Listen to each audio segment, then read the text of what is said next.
Asking for help here because my parents won't let me see a therapist. RL. Okay, first of all, I want to state first that I don't expect this post to fix my problems or anything like that. I just kinda wanna see what a professional has to say about it. I'm a 17-year-old boy, and around 3 to 4 months ago I started struggling a lot with depressing and suicidal thoughts. I had them a while before that, but I could just put them off my mind, usually, and I didn't have them a lot. But then they started getting really bad. There have been multiple times where I was home alone and took some pills out of the closet wanting to overdose, didn't take them, or when biking over a bridge, looking over the edge wanting to jump of it.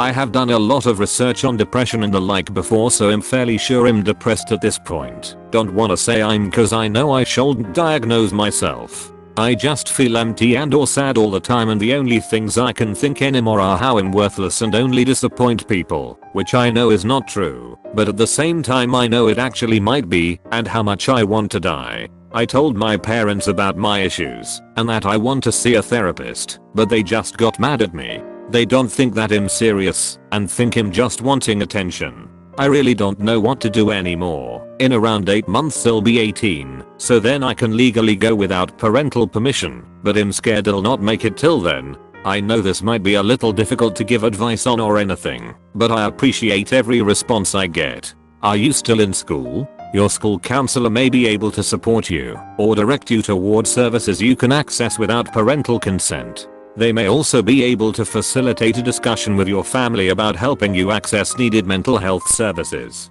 Depending on your country, there are many crisis lines available to you when you're thinking about harming yourself. Some are national, but most counties have local ones as well. Some even support texting and are just a Google search away, or I believe this sub also has a list of crisis lines when you're feeling really bad.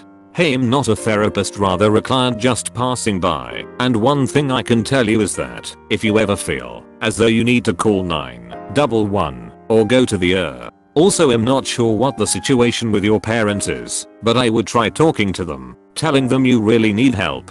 One thing I can tell you though is that once you get the help you need, it gets a lot better.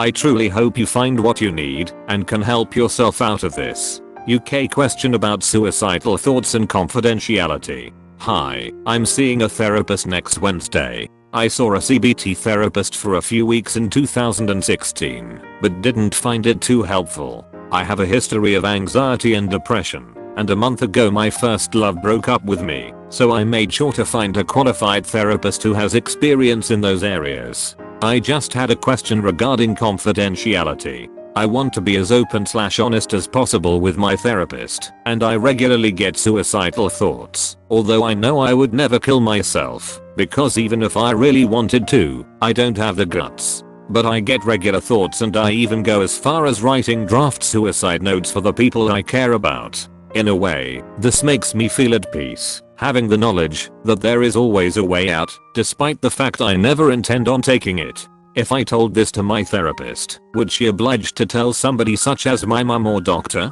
Or would it stay confidential? Thanks. Not sure about the UK, but here in the US, therapists are mandated to report if you are an immediate threat to yourself or others. They assess suicidality by asking about means, method, and opportunity. Do you have a plan to kill yourself? How would you do it? Do you have the needed supplies, etc.? Suicidal thoughts alone generally aren't enough to get someone hospitalized, since you don't have a specific plan. I'm in the UK. In my experience, unless you pose an actual risk to yourself/someone else, your conversations will remain confidential. You mention your mum. Are you over 18?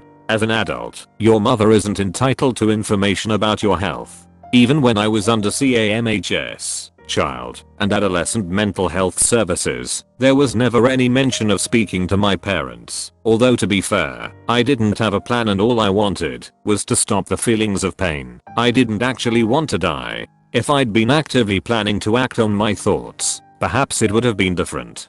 Feeling suicidal isn't that uncommon, and you've said that despite contemplating suicide you wouldn't actually follow through with it. You can tell your therapist all of that, and it will remain completely confidential. How to deal with anger. What is the best way to deal with anger?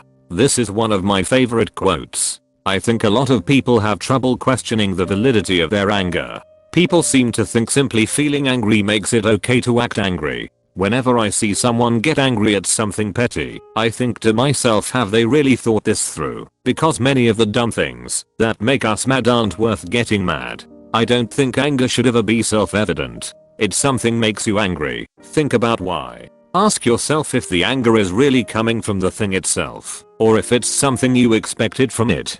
People tend to forget that many of our expectations are just assumptions with little basis in reason. It's why people shout at retail workers when their coupons don't work. They lack the self-control to declare their expectations invalid, even when they don't stand up to scrutiny.